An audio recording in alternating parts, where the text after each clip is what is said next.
My name is Gwen Olsen, and I am the author of Confessions of an RX Drug Pusher. I'm a 15-year veteran of the pharmaceutical industry, and I left in the year 2000.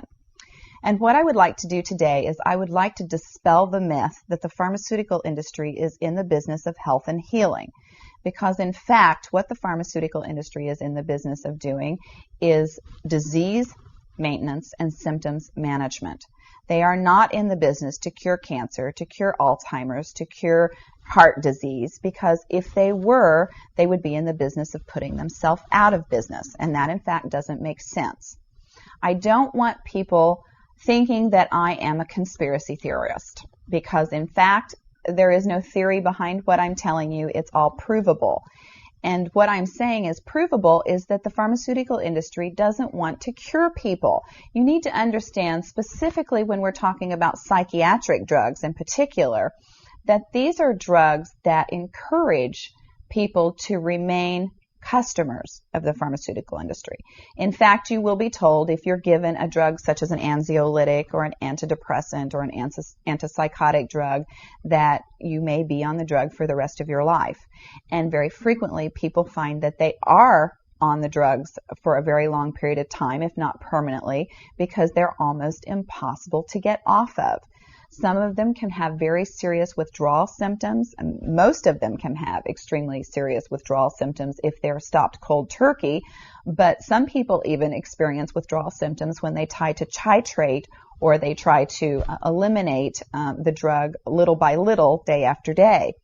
So it's really important to understand the motivation behind all of the current maintenance drugs that are on the market, even, for example, drugs such as cholesterol-lowering drugs. And what we are in fact finding now is that cholesterol drugs are lowering cholesterol excessively and causing other disease states as a consequence.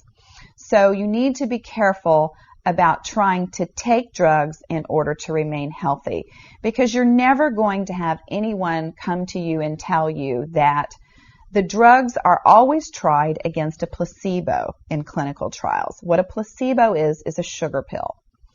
And in fact, many drugs are not found to be much more efficacious than the sugar pill.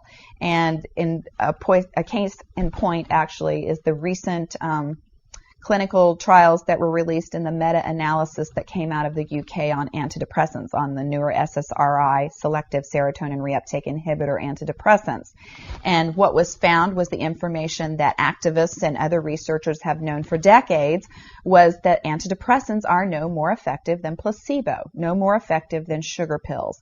But yet there are over 44 million people that have been taking these antidepressants, and a large number of them people that have mild to moderate depressive episodes.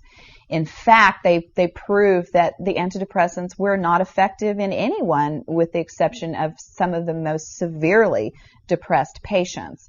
And I can tell you from personal experience that there are a number of things that depressed patients can do to improve their mental status aside from drugs that are quite effective and in fact more effective than placebo. Another recent study that was released showed that exercise was in fact more effective than either placebo or the antidepressant drug that they were compared to.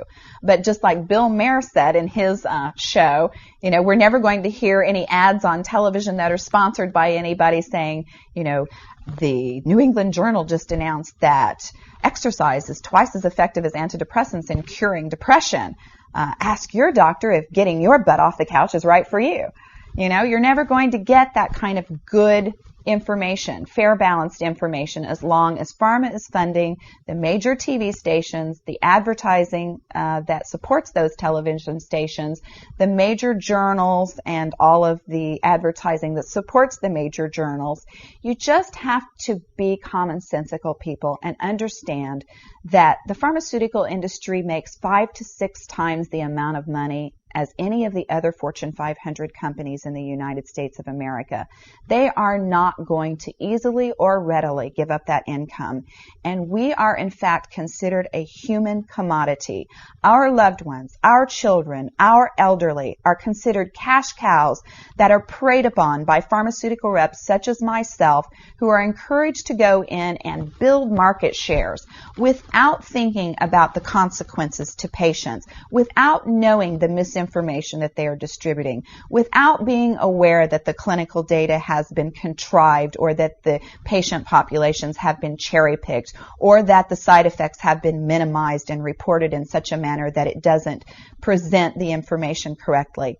I spent 15 years in this industry. I was one of the best, but I'm here to tell you that the industry has run amok, that we are at a severe crossroads in this nation, and that we have got to take our power back, and we have got to start making the pharmaceutical industry accountable for their actions and for the defective products that they're putting on the market. It won't be long before every American is affected by this disaster, and we need to be aware of what the differences are between diseases, between disorders, and between syndromes. Because if it doesn't have to be scientifically proven, if there are no tests, if there are no blood tests, CAT scans, urine tests, MRIs, if there is nothing to document that you have a disease, then you in fact do not have a disease, you have a disorder, and it has been given and has been diagnosed pretentiously, and you need to get yourself educated and understand that there are options, and those options are much more effective than drugs. You need to look into the nutritional aspects of your diet and your lifestyle aspects. Are you exercising? Are you taking care of yourself in the ways that you need to be proactive about your health? Because once you start down the road of taking one prescription drug on top of the other, you will be a lifelong customer for the pharmaceutical industry, and your choices will be truncated. So I would like to ask you to please self-educate, be proactive, and share the information with others. The next victim could be someone that you love. Thank you.